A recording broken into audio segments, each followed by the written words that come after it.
Not only is the House of Lords trying to derail Brexit, but Sadiq Khan, the Mayor of London, is now telling MPs to vote in favour of the amendments being made in the House of Lords.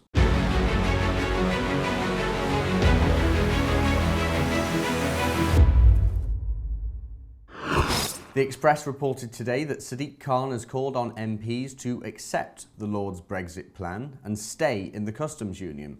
Sadiq Khan's telling members of Parliament that they should vote with their conscience and do what they think is right by voting in favour of the amendments that are being made in the House of Lords. And if you've been following this whole Brexit conundrum, you'll know that the House of Lords is predominantly against Brexit. In fact, they're just trying to stop it. There's been amendment after amendment after amendment being made in the House of Lords, constantly defeating the government in their attempts to pass the EU withdrawal bill from the Commons to the Lords up to royal assent so it becomes law.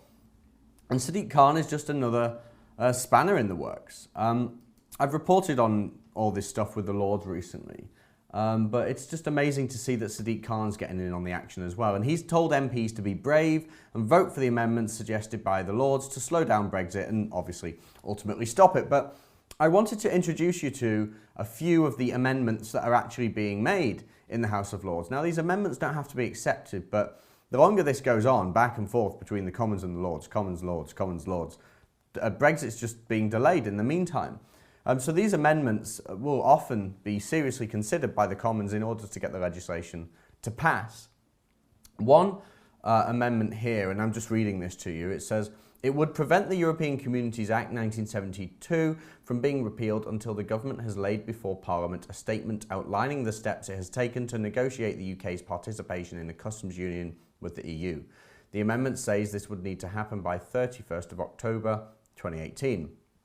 Now, this amendment was passed in the Lords by 348 votes to 225 with a majority of 122, and it was a defeat for the government. And then there's Amendment 11, and this was a Labour and Lib Dem frontbenchers cross-effort in the Lords.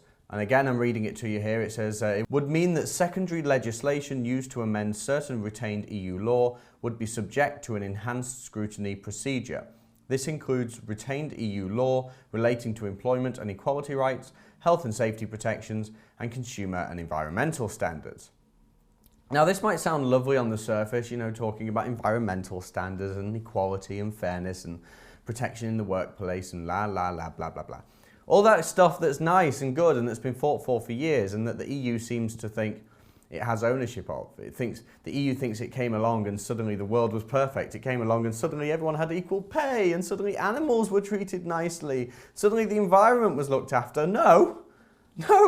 We had all these things previously. And the environment, by the way, I mean, let's not even go into the man-made global warming theory. But the environment is just gradually kind of, it's stayed the same. What's radically different? In fact, if anything, more's being done now than ever, even within national governments, without EU intervention at all. So, it's all just namby-pamby mumbo-jumbo designed to make you feel like the EU is actually doing something. But what this is actually doing is all this equality stuff in particular is an attack on meritocracy. And all the environmental regulations are really just, it's strangling businesses with red tape. But no, Sadiq Khan wants the MPs to vote in favour of all this stuff. Another one, Amendment 49, which amends Clause 7 of the bill, tabled by the Conservative backbencher Viscount Hailsham, Douglas Hogg, and some crossbenchers, including Lord Hanna of Chiswick, and Lib Dem frontbenchers, Labour frontbenchers, so big people. And they suggested that a bill should be set up, it should set up a mechanism which would force the government to renegotiate its withdrawal agreement with the European Union in the event of triggers being pulled. Now, I'm going to read specifically what it says here. It says, it gives ministers powers to amend retained EU law using delegated legislation so that ministers can only use these powers where necessary rather than where they think it's appropriate. After this was voted, part of the bill, changes to delegated powers in Clause 9 and 17 were accepted. So this is a way of allowing Parliament to delay and reverse Brexit, and it was passed with a majority of 91.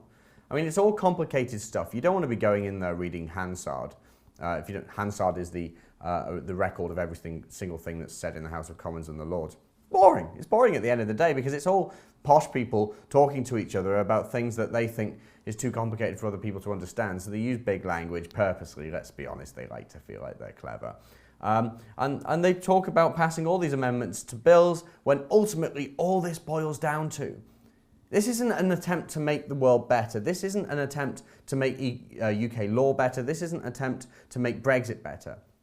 This is an attempt at confusing people, at delaying the process and stopping Brexit. And Sadiq Khan has got the cheek to tell Labour MPs what to do. He's not an MP anymore. He was the Labour MP for Tooting. He went off to London. He went off to go and become the Mayor of London and let the whole city become a giant stab fest. And he's done a fine job of it. But now he's going back to the MPs telling them how to vote. He said this is what he's quoted as saying in the Express, he said, Parliament has the opportunity to reject the Tories' shambolic and reckless handling of Brexit and preserve our prosperity for the next generation if MPs are brave. Now, it doesn't matter how well or how badly the Tories have handled it. When you throw this whole process out, it isn't a rejection of the Tories. This is a rejection of the decision that was made by 52% of the people of Britain. This isn't rejecting the Tories. Talking about the shambolic and reckless handling of Brexit by the Tories, it's pointless. It means nothing. Right, it doesn't matter how badly they might be handling it. You can't just throw out Brexit because you're not happy with the way the Tories are handling it. I'm not happy with the way they're handling it. I don't want to cancel Brexit. Theresa May, get bloody on with it. I'm fine. Get bad deal or whatever. No deal, ideally. Just get the hell on with it. But then he accepted that MPs who vote against Brexit might be slammed by their constituents, and they will be, almost certainly. But he went on to say, it is extremely rare that Parliament faces a vote that is more important than party politics, more important than MPs' ministerial careers, and which will define the generation of parliamentarians in the history books. For the first time ever, Sadiq Khan is being principled. He's standing by his principles over his career. Well, not his career, the career of all his mates in Labour. And he's trying to stand by his decision to reject the decision made by the voters. Interestingly, 52% of the British people voted for Brexit and 40% of London voted for Brexit, which actually in London, it's fairly high. And those 40% that voted Brexit were no doubt the traditional London working class Labour voters that he's trying to shove out of politics. And somebody rightly pointed out online, it's interesting, more people voted for Brexit in London than voted for Sadiq Khan. So Sadiq Khan, who exactly do you think you are, and what authority do you think you have? When Sadiq Khan tells us that MPs must start voting against Brexit and in favour of amendments from the House of Lords, and when he says, quote, my message to former colleagues in Parliament is don't think about the headlines, your career, or the campaign groups when deciding how to vote. Think about your constituents and vote for what you think is in your best interest. Your best interest? The MP's best interest? Or the best interest of working people across this country who want out of the European Union? See, this is the problem with politics. This is the problem with people like Sadiq Khan. They sit back, they smile and look smug when people disagree with them. Have you seen Sadiq Khan during the sessions with the GLA?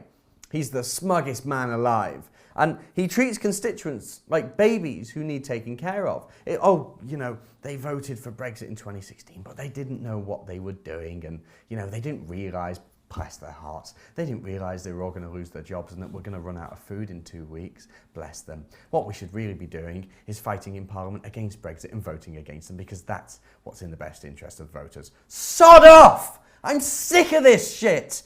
The average voters know way more about normal life than any single member of Parliament. Anyone is in Westminster. They've got no idea. And even the people that came from working class backgrounds have been completely consumed and subsumed by the Labour Party sort of politics and by the Westminster bubble, by the new world of politicians and fine dining and being treated by big business. They've got no idea what it's like, and those who came from it have completely forgotten what it's like for normal people. And these people have the cheek, they dare to stand up and say that politicians should vote in a different way. No, the British people voted for Brexit, and Sadiq Khan, more people in London voted for Brexit than they voted for you. So Sadiq Khan, sit down, shut up, If you want to do some work, maybe start working on the fact that people are getting shot and killed on an almost daily basis in London, and accept the way the British people voted, accept that London is no different from the rest of the UK. It's a part of the country.